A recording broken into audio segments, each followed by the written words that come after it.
আসসালামু আলাইকুম ওয়া রাহমাতুল্লাহ। সম্মানিত দর্শক মণ্ডলী, 1 মিনিটের মধ্যে লাখপতি হওয়ার স্বপ্ন, ক্রিকেট, ফুটবল বা অনলাইন গেমে সামান্য বাজি।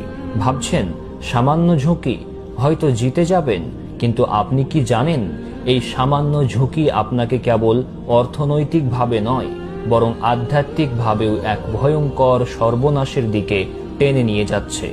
আপনি হয়তো অজান্তেই জড়িয়ে পড়ছেন এমন এক কাজে যা আল্লাহ তাআলার দৃষ্টিতে শয়তানের কাজ হিসেবে ঘোষিত।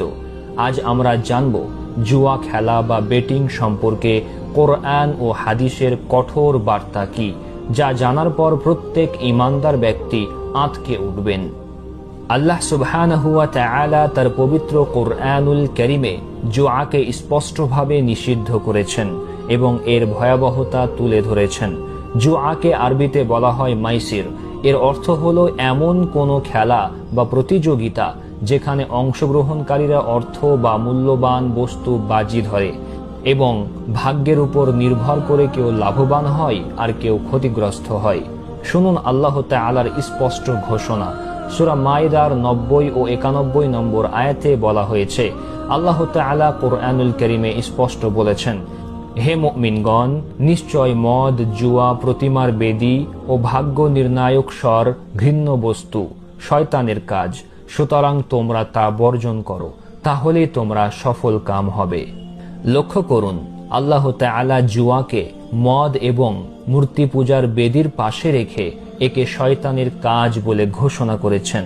এটি নিছক একটি খেলা নয়, এটি শয়তানের সেই কৌশল যা আপনার হৃদয় থেকে আল্লাহর স্মরণ ও সালাতকে কেড়ে নেয় এবং সমাজে শত্রুতা বিদ্বেষ সৃষ্টি করে।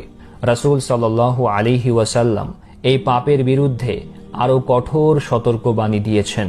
তিনি জুয়ার প্রতি সামান্যতম অংশগ্রহণকেও নিরুৎসাহিত করেছেন। হাদিসে এসেছে, রাসূল সাল্লাল্লাহু আলাইহি ওয়াসাল্লাম বলেছেন, যে ব্যক্তি তার সাথীকে বলে এসো আমরা জুয়া খেলি, সে যেন জরিমানা স্বরূপ দান সদকা করে। ভাবুন তো, শুধুমাত্র জুয়া খেলার প্রস্তাব দেওয়ার ফলেই রাসূল সাল্লাল্লাহু আলাইহি ওয়াসাল্লাম সাথে সাথে সদকা করার নির্দেশ দিলেন। এর অর্থ হলো এই পাপ এতই মারাত্মক যে এর আলোচনার মাধ্যমেও মানুষ গুনাহগার হয়ে যায় এবং এর ক্ষতিপূরণ দিতে হয়। অন্য একটি হাদিসে এসেছে, রাসূল সাল্লাল্লাহু আলাইহি ওয়াসাল্লাম বলেছেন, পিতামাতার অবাধ্য সন্তান, জুয়ায় অংশগ্রহণকারী, খোঁটা দাতা ও মদ্যপায়ী জান্নাতে যাবে না। জুয়া খেলাকে এমন মারাত্মক অপরাধের কাতারে ফেলা হয়েছে যা জান্নাত লাভের পথে বাধা হয়ে দাঁড়ায়। আজকের যুগে জুয়া শুধু তাস বা পাশার মধ্যে সীমাবদ্ধ নয়, এটি ছড়িয়ে পড়েছে আমাদের হাতের মুঠোয়। Online betting, fantasy sport, lottery, casino, এমনকি অনেক ধরনের বীমাও এই মাইসির বা জুয়ার অন্তর্ভুক্ত হতে পারে।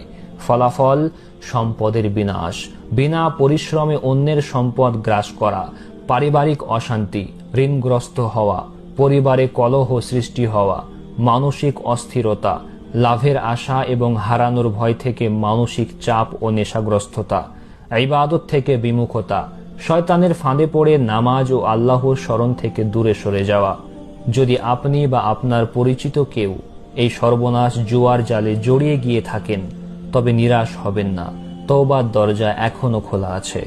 প্রথম পদক্ষেপ, আজই এই মুহূর্তে প্রতিজ্ঞা করুন এই জঘন্য কাজ থেকে সম্পূর্ণরূপে বিরত থাকবেন। দ্বিতীয় পদক্ষেপ, আল্লাহর কাছে আন্তরিকভাবে তওবা করুন এবং আল্লাহর কাছে আন্তরিকভাবে ক্ষমা চান। তৃতীয় পদক্ষেপ, অবৈধ উপায়ে অর্জিত সম্পদ থেকে পরিত্রাণ পেতে সেটুকু সদকা করে দিন। চতুর্থ পদক্ষেপ, নিজেকে নেক কাজে ব্যস্ত রাখুন এবং আল্লাহর স্মরণ বাড়ান। মনে রাখবেন, আসল সফলতা পার্থিব ক্ষণিকের লাভ নয়, বরং পরকালের চিরস্থায়ী শান্তি। জুয়া আপনাকে কখনোই প্রকৃত সফলতা দেবে না, কেবল ধ্বংসের দিকে টেনে নিয়ে যাবে। আল্লাহ তাআলা যেন আমাদের সকলকে এই শয়তানি কাজ থেকে রক্ষা করেন এবং তার পথে অবিচল থাকার তৌফিক দেন। আমিন।